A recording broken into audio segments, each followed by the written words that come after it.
Ito ay rated SPG. Striktong patnubay at gabay ng magulang ang kailangan. Maaaring may masiselang tema, lengguwahe, karahasan, sexual, horror o droga na hindi angkop sa mga bata. Lalabas na sa lungga si Ino pero magpapanggap siyang inosente, walang kasalanan at maamong tupa. May sakit si Ino sa pag-iisip na hindi pa natutuklasan ni Lilet. Abangan natin sa Lilet Matias, attorney at law. Pinalaya na si Lilet dahil may binabaan na ang korte na dismiss na ang kaso niya.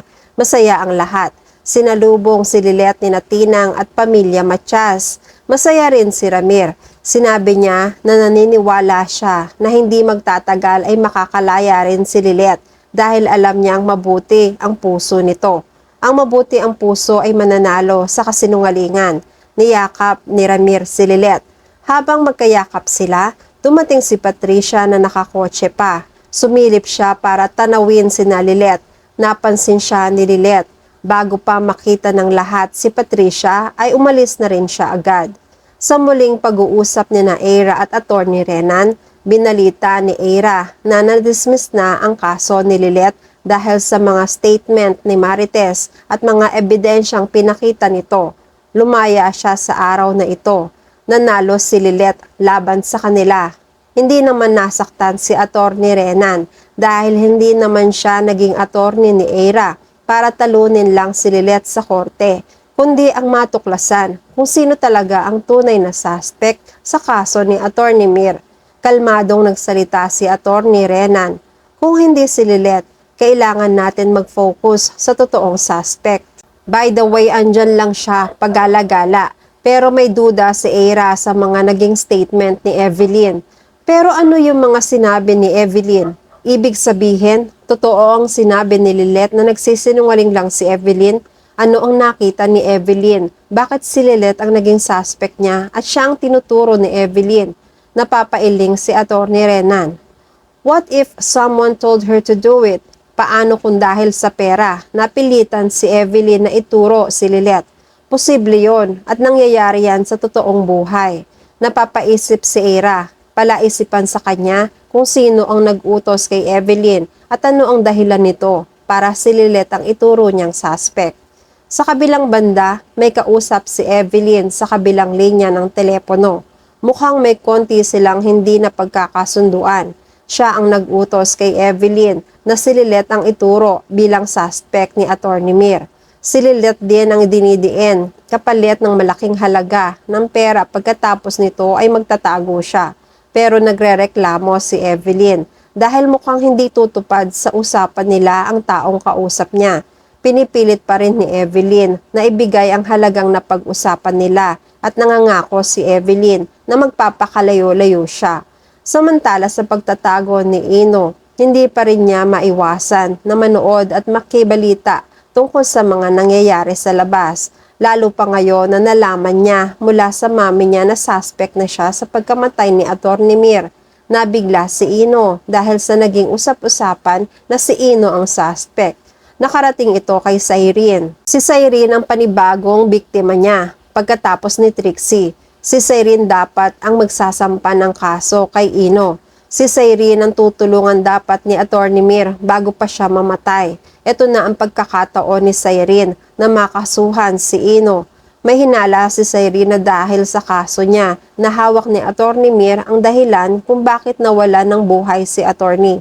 Hindi inaasahan ni Ino na mapapanood niya si Cyrene na dinidiin siya. Galit na galit si Cyrene kay Ino na tinuturo niyang isang rapist at mamamatay tao. Nanggigigil si Ino sa galit sa napanood. Habang umiinom ng alak, sinabi ni Ino, hindi ako ang pumatay. Oo, nagkasala ako noon pero ngayon, papatunayan ko sa kanilang lahat na wala akong masamang ginawa kay Attorney Meredith. Humanda kayo, lalabas na ako at ipaglalaban ko ang sarili ko.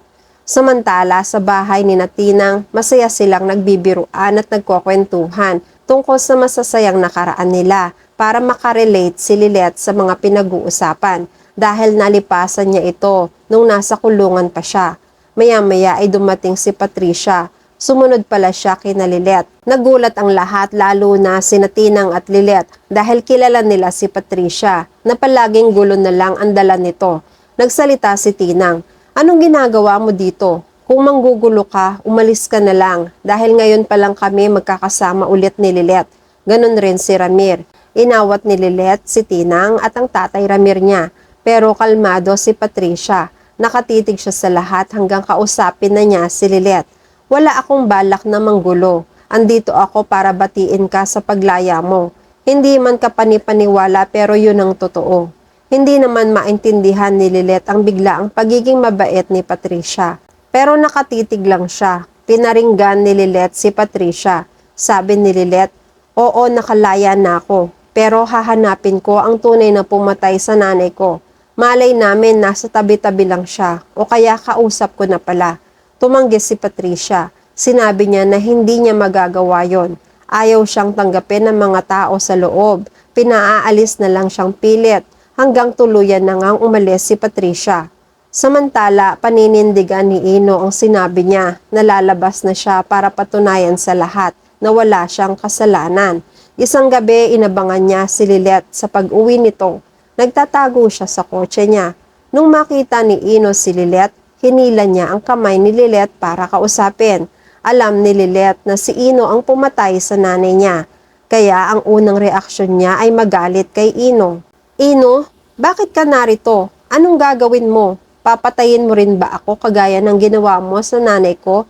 Tinanggi ni Ino ang paratang ni Lilet. "Hindi ate, hindi ko magagawa yon. Hindi ko pinatay ang nanay mo. Paniwalaan mo sana ako." Sabi ni Lilet, "Kung wala kang kasalanan, bakit ka nagtatago? Sana lumabas ka para malinis mo ang pangalan mo." Nakikiusap si Ino. "Please ate Lilet, this time nagsasabi ako ng totoo." Nagulat si Lilet sa sinabi ni Ino. Ibig sabihin may pagkakataon na hindi ka nagsabi ng totoo? Ibig bang sabihin na totoong ikaw ang nang-rape kay Trixie? Nabigla si Ino. Tinatanggi niya ang mga paratang ni Lilet. Pero hindi na basta naniniwala si Lilet dahil napanood rin niya na may isa pang babae ang nagrereklamo laban kay Ino tungkol sa harassment. Pero hinayaan pa rin ni Lilet na magkwento si Ino tungkol sa mga nangyari sa bahay ng nanay niya nung gabi ng insidente. Sinabi ni Ino na inabutan lang niya na wala ng buhay si Attorney Mir pero hindi niya natulungan. Mas lalong nagalit si Lilet. "Nakita mo na si nanay pero hindi mo pa siya nagawang tulungan. Mas lalo ko lang pag-iisipan na ikaw nga ang suspect dahil mas ginusto mo siyang hindi tulungan para mamatay kaysa ang buhatin siya at isugod sa ospital para sana madugtungan pa ang buhay niya." Nakikiusap ng pilit si Ino pero hindi siya pinakikinggan ni Lilet. Sabi ni Lilet, "Kung wala ka talagang kasalanan, patunayan mo yan sa korte. Sa korte tayo magkita at doon ka magpaliwanag." Iniwan na ni Lilet si Ino na umiiyak pero maya-maya ay nag-iba ang mukha ni Ino. Ang mukha niyang kanina na mukhang kaawa-awa at nakikiusap ay nagpalit ng mukhang halimaw, galit na galit. Isang mukha na nakakatakot na may gagawing masama kay Lilet. At yan ang mga pakakaabangan natin sa Lilet Matias, Attorney at Law. Please like this video and please subscribe to my channel. At magkita-kita po muli tayo sa mga susunod pang episodes.